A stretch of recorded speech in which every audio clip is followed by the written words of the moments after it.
Here, I am going to be talking about alphabetic indexing rules for the Business and Technology Procedures class. As we progress through the 21st century, we find ourselves in an age of information overload. Practically all office tasks have something to do with information, and office professionals spend most of their workday producing, sending, receiving, storing, and retrieving that information. Those who do not have the necessary skills to organize and manage information are understandably overwhelmed. Presenting information in an understandable format or storing information so that it can be found when needed requires an ability to arrange information in an orderly manner. There are only a few ways to organize or order information. Those ways include by alphabetically, numerically, or chronologically by date.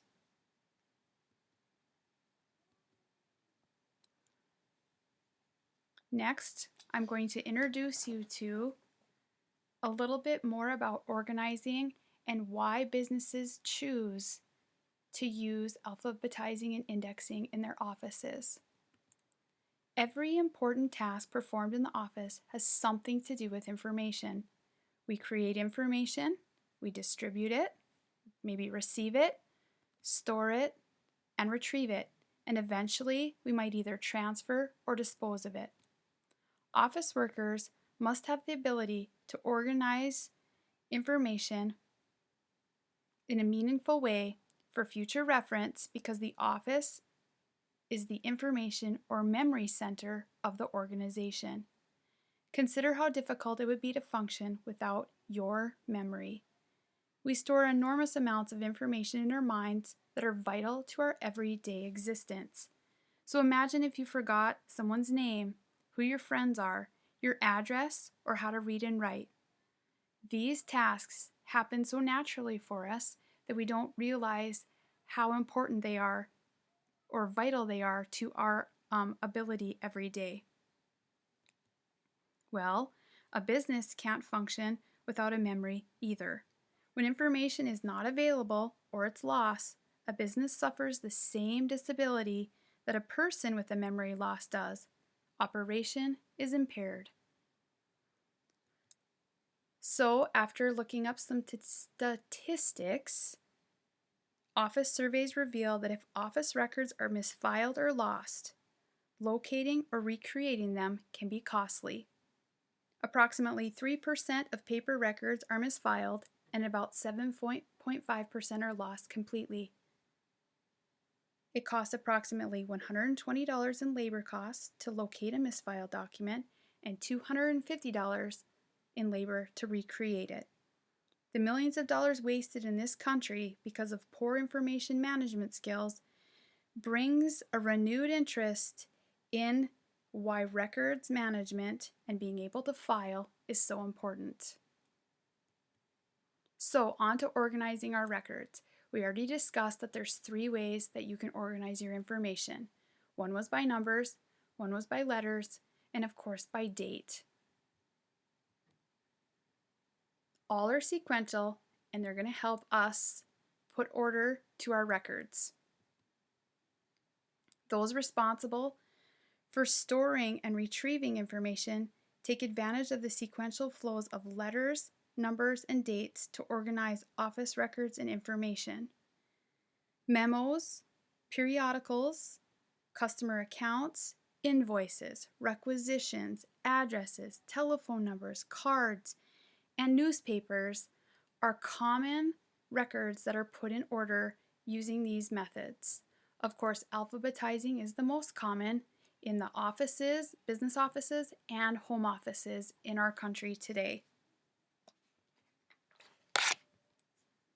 So, indexing versus alphabetizing.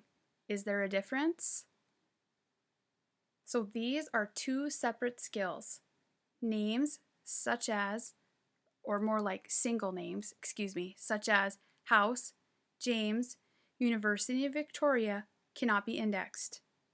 These words and names can be alphabetized though, just as words are alphabetized in the dictionary. Only names consisting of 2 or more words can be indexed. Indexing is a process of determining from 2 or more words in a name which word is going to be first, second, third, and so on.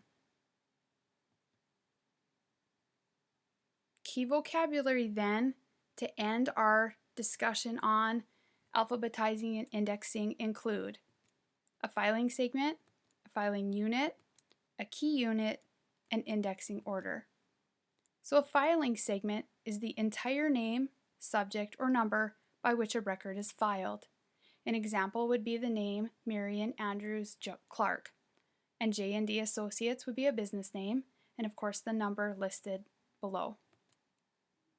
On to a filing unit.